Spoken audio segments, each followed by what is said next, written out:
I'm Jeff Hunt, and this is Human Capital, where we uncover the deeply human aspect of work. The responsibility of creating and maintaining culture in an organization falls on everyone in the C-suite, but it truly comes to life through people operations, and more specifically through the Chief People Officer. I would even say in today's organizations, the right CPO is the second most strategic role in the C-suite after the CEO. I might embarrass her by saying this, but as CPOs go, today I am lucky to be talking with one of the best.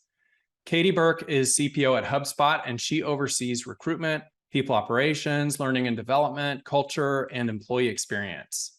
Today, Katie and I are going to talk not only about organizational culture, but also the impacts of empathy and understanding at work, and how reactivity and defensiveness can become a culture cancer. Katie has led the charge at HubSpot on initiatives that have increased women in leadership by 20% over a 3-year period. Katie and her team are also credited with HubSpot being awarded the #2 Best Places to Work award in 2022 by Glassdoor, and this was the Employees' Choice Award. HubSpot has been recognized by Fortune as a best place to work for women, by Comparably as a top company for diversity, and a top workplace by the Boston Business Journal and the Boston Globe. I think Katie has been doing a few things right. Katie, it's great to have you on the show today. I appreciate it. Thank you so much for having me, Jeff. Honored to be with you. Well, we're going to talk everything culture today. But before we do, can you give us a thumbnail of your career journey? Yes, let's actually go way back. So my first ever job was working at the Express selling jeans. So I got my start in retail. I was also a waitress. I was a lifeguard. So did a bunch of odd jobs growing up. But my first official real job was in consulting. Got a little bored by that. Went to a startup at the time that did political consulting, mostly in the communication space. Awesome firm, my first experience ever in the startup world. And I loved the adrenaline that came along with it. But I knew when everyone else signed up for the presidential elections that my heart was not in politics. So I decided to go to business school. I went to MIT, and the goal was to switch from politics into sports. After I graduated from Sloan, I joined a venture-backed startup that is now called Exos, but was called Athletes Performance and was focused on taking elite athlete training and bringing it to the masses. Because of the change in the economy that transpired, of course, right when I graduated, there were some significant changes in what the market wanted from a wellness perspective. And so we pivoted to focus on corporate wellness and spent 4 years there, had a really great experience, got some interesting hands-on experience on what it means to take those lessons, and then joined HubSpot 10 years ago, first working in the marketing capacity and then switching over to people operations the week after our IPO. So I've been at HubSpot from 450 employees to now about 7,000 employees. So it's been an interesting and amazing ride. And the way I try and think about it is I didn't design my career this way. People will say, like, what was your grand plan? It was all a happy accident, but I think the common denominator is really adrenaline. I love that. Well, it's never a straight line, is it? Was there anyone, Katie, that really inspired you along the way or early in your career journey? I mean, yeah. So I've had the same hero since I was a little girl, who is Marion Wright Edelman. She runs the National Children's Defense Fund. She was a pioneer in innovating on behalf of children. And what I've always admired about her is that she's pounding the table for other people. So my favorite heroes, my favorite literary characters, Scout Finch, pretty much anyone I admire is someone who pounds the table for what's right. And so that's been really important to me since I was quite a bit younger.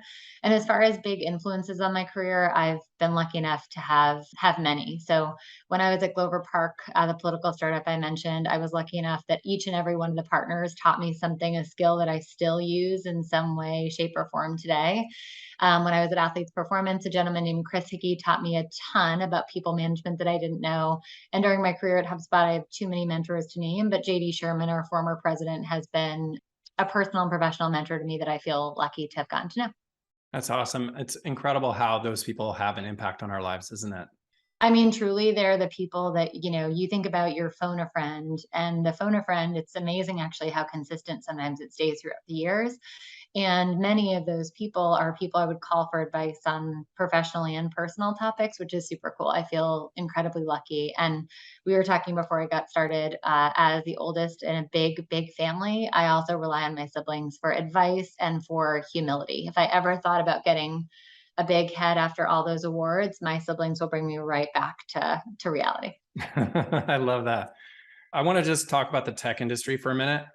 Tech has gotten sort of a bad name over the years, but it's actually, the tech industry has made a lot of progress.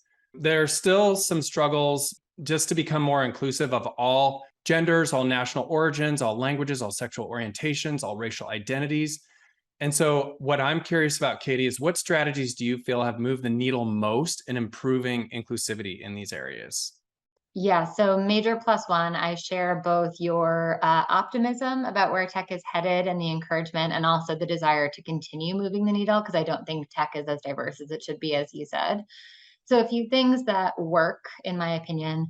One is focus. When it comes to diversity, oftentimes people lead with their heart versus thinking about what strategically actually works. And so at HubSpot, some of the things we did were really focused intentionally on growing the women in leadership that you mentioned. So hitting that number, really focusing on BIPOC folks and making the difference on hiring and retention. The more specific you can be, the better. That is really hard to do when it comes to matters of diversity and inclusion, because it really means we're not focused on a specific group or number. Now, what I often say to people is anything we do on diversity really does make a difference for everyone. And it also makes our managers and leaders more thoughtful about this. But I think an intentional focus is really a difference maker. I think the second thing is it has to come from more than people operations. So our team is obviously a leader. We help drive those conversations and we're a catalyst. But at the end of the day, business decisions are made without people operations professionals in the room. And so it's really imperative that the impetus, the onus, the accountability come from more than people operations. And third, I would say it has to be a strategic priority. So one of the things I'm most proud of at HubSpot is it certainly lives on our HR priorities, but it lives on our corporate priorities, both for the year, but also for what we measure, but also for our 3-year and 5-year strategies. I think that's critically important, that it's on the same level as other business imperatives in terms of importance. And regarding number two, the importance of pushing this down throughout the entire organization, I would imagine that one of the things you're going to talk about is how to do that. And I'll just pose it as a question. How is it through training methodologies? Is it through the indoctrination of your core values? Obviously, some people may be scratching their head and just saying, I get that, but how do you actually bring it to life? So I think a few things matter. One, I don't think training in isolation works. We have some training that is super valuable at HubSpot and I think has moved the needle, but I think just doing a bunch of training is not going to actually change the fundamental course of your diversity journey. I think a few things that really do work. One, I really believe you can't manage what you don't measure. And so really measuring your data. Two is the accountability of sharing that data externally. So one of the best things we ever did at HubSpot was sharing our data and our annual report. Doing it when it was really not great was a great forcing function, because there was a level of, okay, I know this is going to happen next year. I think that really matters. The third thing I would say is I think with diversity in particular, there's this huge temptation to talk the talk without walking the walk. And I think one thing our founders have done really well is they'll say, we're okay actually with us missing out on press coverage or some award, because we want to make sure we get the steps right. So the integrity and authenticity in how you approach it is critically important as well. And it also seems like the communication strategy from the top is incredibly important. And now you have Yamini as your CEO. So you have a female CEO at the helm. So you have an opportunity to really extend that voice in a new way. But wouldn't you say that making the true business case for this to every single person, like why it is so important, and maybe even sharing the statistics around how highly diverse teams actually outperform those that are homogenous, is that a truism? So I have a controversial opinion on this, which is Okay. people often try and get me to weigh in on whether the kind of the heart case or the mind case is the better way Mhm. to make the case. I actually believe strongly that you need to do both. So we have people at HubSpot who are very, very, very convinced by this is the right thing to do. It's just we care about creating a company that outlasts us, and it's simply the right thing to do. We also have people who are, let's call it skeptics. They're data driven and they kind of want to understand, okay, help me understand a little bit more about this. That's okay by me too. And so when I make the case for diversity, whether it's inside HubSpot or outside HubSpot, I actually am a fan and proponent of including both reasons, because I think both are compelling Mhm. depending on what life cycle, what stage of the company you are. And I would argue, I certainly believe in my core that it's the right thing to do and the ethical thing to do. I also know that with the macroeconomic changes, it's very easy for companies to pull back on this and say it's not a business priority. And so I believe it's critically important to include both of those reasons. Okay, that's great. Let's shift and talk a little bit what about I teed up in the introduction, which is essentially this whole concept of empathy and compassion and respect for people versus defensiveness and this other posture of resistance. And you wrote this article. So there's an article in Fast Company. It's called Why Every Leader Needs a Therapist. And by the way, we'll put a link to the article in our show notes. But I think, first of all, therapy can be transformational for people. It can help them respond to situations with empathy and understanding better instead of this sort of reactiveness, and defensiveness. And I'm a fan of it. And it's really helped provide a perspective. I'm curious about your perspective on this. Maybe you can sort of highlight key points from this article and share from your own experience. Yeah, so we were talking at HubSpot about Mental Health Awareness Month, and we were talking about what we were doing to support mental health awareness. And we do a fair amount at HubSpot in terms of our benefits and normalizing talking about mental health. But I think when it comes to mental health, as you said, a lot of people say, Jeff, by all means, you go, but I'm not going to talk about me going. It's very much you go first. And so I talked with my team about the fact that I hadn't really spoken specifically about, hey, this is why it's important to me, and this is why I personally go. And so I think it's a huge opportunity. I feel lucky to have shared that information and context because it normalizes it for my team. The reason I think it's so valuable and important is you don't show up every day. So you asked me about my career journey. I do not show up every day for work, although I wish I did, with a completely blank slate where those experiences don't inform how I show up every single day or how I build relationships or how I react under stress. And I think that there's a lot that's been written about managing teams. You can read so many books about how to communicate, how to run a great all hands, how to give a good performance review, and all those are really important. But as you grow and scale as a leader, the biggest thing you control is the energy you show up with yourself. And so Mm-hmm. I think most people are not talking enough about how managing yourself is a critical part of managing scale and growth, particularly during stressful times. And so, one thing I want my team to look towards is to not just say, how are they going to improve and what are they going to do, but instead to think and learn and understand everything about how I'm trying to improve as a leader. And that includes going to therapy, talking about some things that are consistent challenges for me. I would say one of the biggest challenges on that front is I'm a checklist person. I like to learn a lesson and move on. Sure. And the hardest lessons in therapy or in leadership are the ones you have to revisit over and over and over again. So, one of my favorite questions, Oprah is obviously a legend of an interviewer. And I love her question of what's the lesson that took you the longest to learn? Mm. That's the one that you kind of keep coming back to, or was the hardest to learn. Those I think are the most interesting leadership challenges. And oftentimes those heavily intersect with who you were as a human.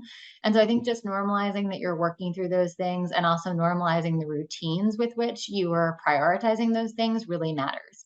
And the example I gave in the piece is I have a woman on my team who's doing a stained glass art course. I had never known her to be into stained glass prior to this period, but she was like, it's just going to give me mindful time to not think about work. And so my expectation in talking about the fact that I go to therapy or that I prioritize this yoga meditation class that I go to regularly is not so that everyone on my team does the same thing. Mm-hmm. So that they feel empowered to do the rituals and create space for things that are restorative to them. Well, and also the therapist is often thought as the person to go to when you're in crisis, when the reality is there's so many benefits to go when you're not in crisis. You have improved self-awareness, you have better understanding of your own reactivity and your own periods of defensiveness, and you can work through those issues, right? I think of it as an oil change. Like you don't wait until your car is on fire, at least I hope you don't, to go in and get it checked out.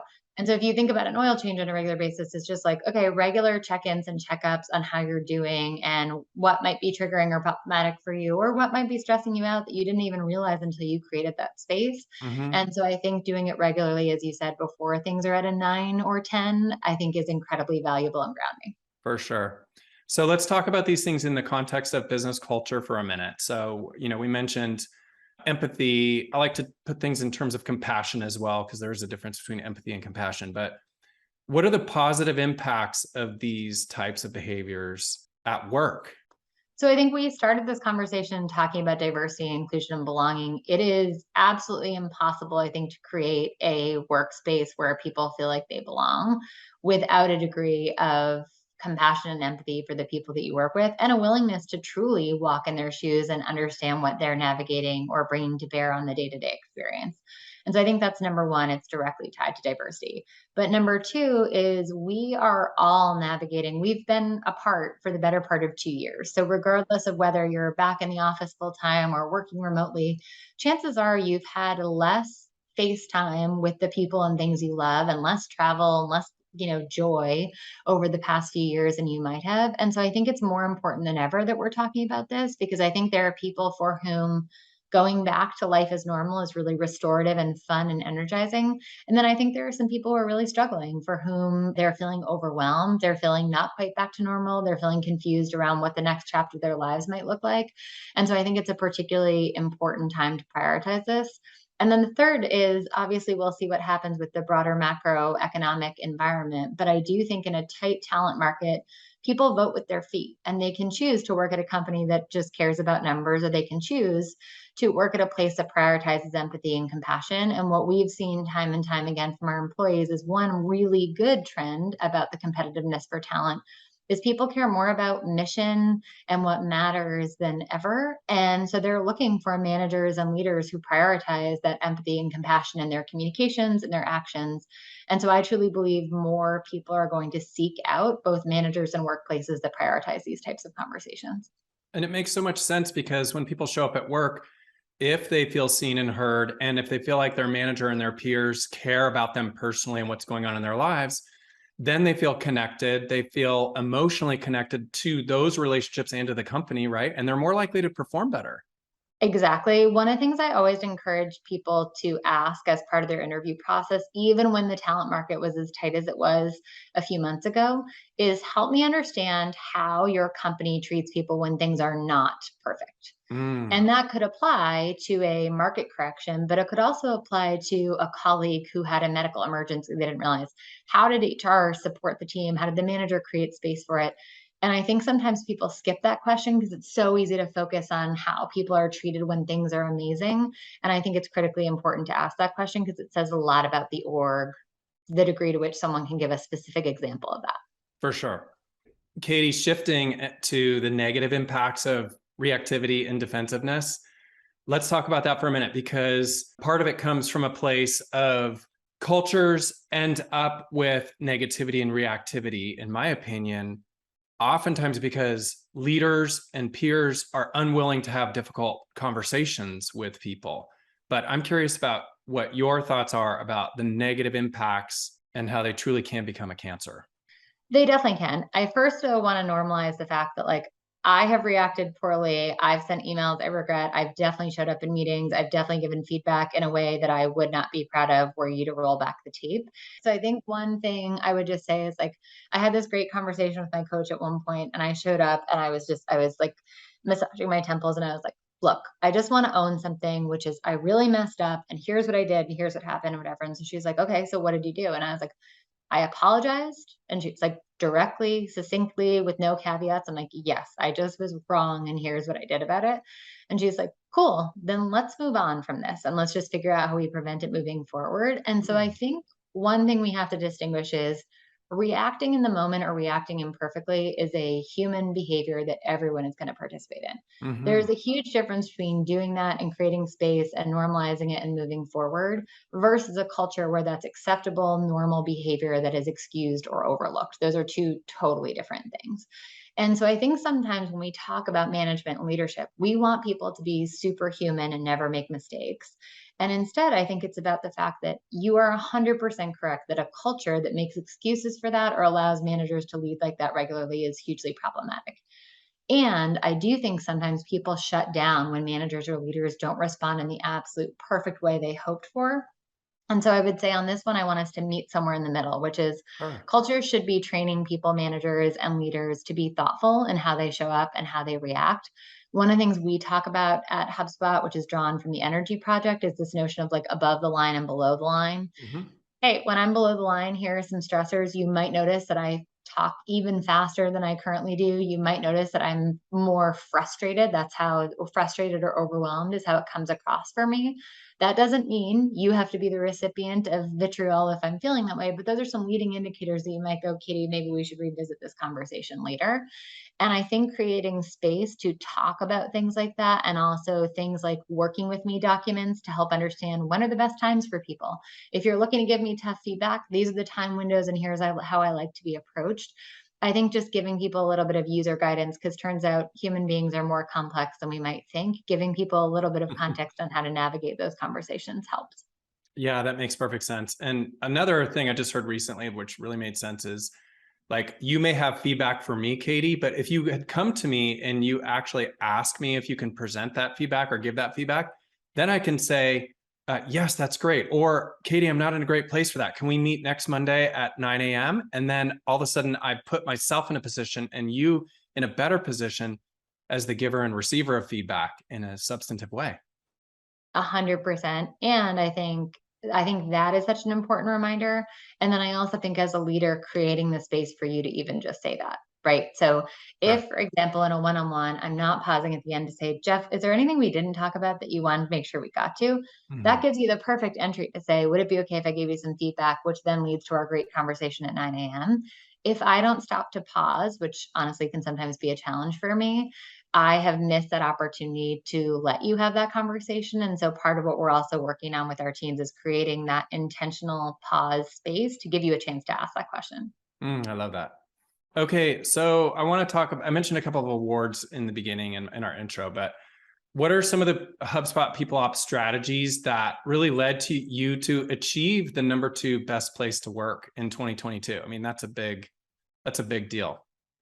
I so appreciate it. What I always tell our team about awards is that they are an output, not an input. They're a lagging indicator, not a leading indicator. Mm. So great, we get one day of celebration. I tell my team how proud I am of them, and I truly am still of all those awards. And every single person who reads about that award is going to try and replicate what we're doing and our success on that front. So we need to raise the bar.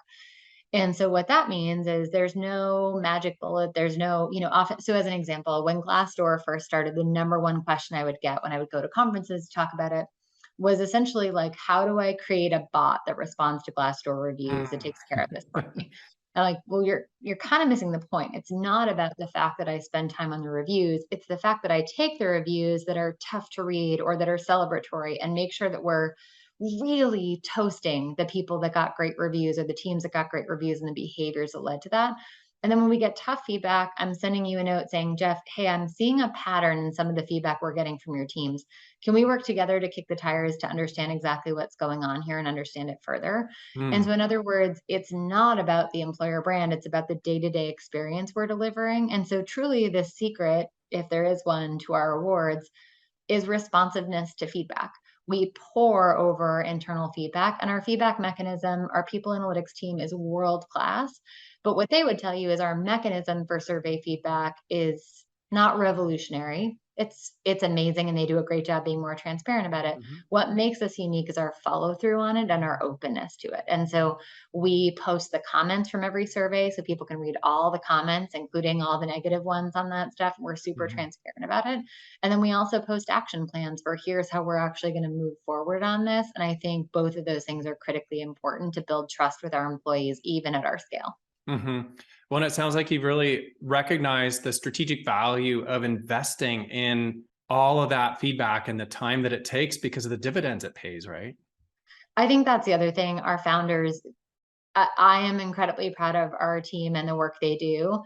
And I think our founders were ahead of their time on just even laying out the fact that we wanted a culture of autonomy and transparency. So, codifying the culture code before we went public, it made us well ahead of our time. It showed how invested the founders were. And so, one thing I always struggle with is people leaders will often ask, like, how do we get a seat at the table, or how can we, for example, get our founders to prioritize this? I have to be honest, I'm approaching this from a huge position of privilege in that we've always had founders who care deeply about this stuff. And if anything, when we interview leaders at HubSpot, they come in knowing that our culture is as important as our product. It's, arguably our most valuable asset. And so I don't it's pretty rare that I would get feedback saying this isn't important to me. Oftentimes it will be, hey, how do I prioritize this with other things?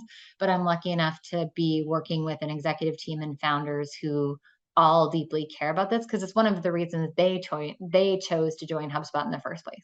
Exactly. Well, and the culture code seems as though it's one of these things that is truly a competitive differentiator. And, there's this whole concept of, wow, HubSpot put it out there and they're completely transparent. People could copy it. But isn't the reality that although you've put it out there, culture is something that's incredibly difficult to create. So even though somebody might try to copy it, it's very hard to do that, right? Yeah, so I think there are two common misconceptions about the culture code. One is we put it out there so it's easy to copy. The genius is certainly in Dharmesh's copywriting and in his willingness to put it out there before it was popular to do so. But what he would say is the execution between with the rhetoric and reality is really where we've shined as a company. And so that you can't do one without the other. The Sure. second thing I would say is most other organizations are so focused about appealing to everyone with their culture code Hmm. that they distill the culture code down to a bunch of platitudes that are just high level. I want to work with great people and do great things. Well, who doesn't? No one's going to say, oh, I really want to work with mediocre people on not mission driven business that destroys the universe. And so as a result, most culture codes are A, built by consensus, B, a pretty boring read, and C, as likely to make you want to work there as me, even though we're very different human beings. And so what I always say about the culture code is there are some people who read about our culture of autonomy and transparency, and they're like, I am good. I am all set. I would much rather have clarity on what I need to do in great detail. If that's the case, that means you've succeeded. And that's not to say that your culture code can be exclusionary or not inclusive, Hmm. but it should actually give people a sense of what types of people succeed and thrive at HubSpot and what folks would say, hey, maybe if I need a little bit more guidance, this may not be the best place for me. And so I actually think the genius of the culture code was absolutely Dharmesh's kind of wit and vision in putting it out there, but it's also been the follow up and through and how seriously we make that commitment. And it was the willingness to be remarkable and to say some things in there that may not be for everyone. Do you see the culture code, Katie, as being something that is still who you are today and also aspirational? Yes, all of the above. Like there are things that we have said in there that we've actually delivered on and then backtracked on throughout the different years. I think I would probably give us, I haven't done this every single year, but I'd give us different grades every year on different elements of the culture code. And some of them would go backwards and then forwards. And so what I really like about it from my perspective is A, it's a living document. We still iterate on it and still update the slides from time to time. But B, that it still feels aspirational all these years later, because I still think there are elements. So as an example, we talk about hiring to elevate versus delegate. Well, there are times when I get feedback on my own micromanagement or oversight of something where I go a little too far on this front. Okay, that's good feedback for me, but it also means we're probably veering too far in one direction. Hmm. And so I think the answer is yes. And so oftentimes people will say to me, like, how do you stay motivated? That same document is still as aspirational to me as it was when I started at HubSpot 10 years ago, because I still don't think we've perfected the execution on it. Wow, that's really meaningful. It's sort of like the Constitution. It was written so well that, you have minor changes, but it's still incredibly meaningful. So, It's one of the many reasons that I love Hamilton so much. And I mhm. always say to our team, like one of my favorite lines is if you stand for nothing, Burr, what will you fall for? And Mm. so from my perspective, like the Constitution is not perfect, as we're finding out in so many different parts of our political environment at the moment, but it certainly has lasted the test of time. It's caused some interesting debate even now. And so that's kind of how we think about it is the culture code. If you're changing your culture code, one of the questions I often get is like, how often should you change it? If you're changing it every 2 weeks, there's probably something a little off. It doesn't provide a meaningful North Star for people to work towards. Exactly. So for those of you that are not familiar with the culture code, go to HubSpot's website and it's right there, so you can read through it. So Katie, I have one more question for you before I switch you into some lightning round questions. Great. It's really about your IPO. So I was thinking back on HubSpot in the history, and you've been through this incredible transformation from 400 some odd employees to over 7,000. And it seems like through the IPO, your executive team really understood the value of culture. And do you feel like that has been really what has led to your astronomical growth? So I credit one cool thing that most people don't know about an IPO is behind the scenes, you work for months of your life with a bunch of bankers and lawyers telling your story. And you think about that as an investor document. And of course, it is an investor document because it's eventually used to sell shares of your company. But what it forces you to do, in some ways, almost every company should do it, regardless of whether they're going through a financing event, because it really forces you to be honest about what is going to take you to the next level as a company. And so we, as like any tech company at the time, were very focused at first on our financials, our numbers, our growth, our retention, things like that. And of course, those things are all critical ingredients. But one of the things we heard over and over and over again from our bankers, from our lawyers, from all the folks who were advising us on this stuff was how much an enduring mission and vision Mm. and an enduring team and culture really make a difference. And we are nerds at HubSpot in the best and most endearing way possible. And so the other thing we did was we studied organizations that scaled like we did. Our founders were super excited. They did not want the IPO to be a day. The celebration, we were so proud to ring the bell at the New York Stock Exchange. That was not the finish line for us. It was the starting line. And we were so explicit about that. And so when you know that, it becomes easier to go, okay, what do the organizations that created a ton of value for investors and customers long after their IPO, what do they have in common? Well, it turns out it's exactly what we talked about, which is a really compelling mission that scales, great vision, but also a really strong team and commitment to a culture that's super clear. And so when we started coming back to that, we'd go, okay, if it's about that, we should spend even more calories than we currently do focused on that. And so really our founders and our president, JD Sherman, they were kind of the folks who said, okay, we have the culture code. We probably need to do even more. And they were the people that tapped me on the shoulder to do culture work full time. I said no a few times because I didn't know better and it sounded like a dead end. But I truly credit them with seeing how much we needed to invest there.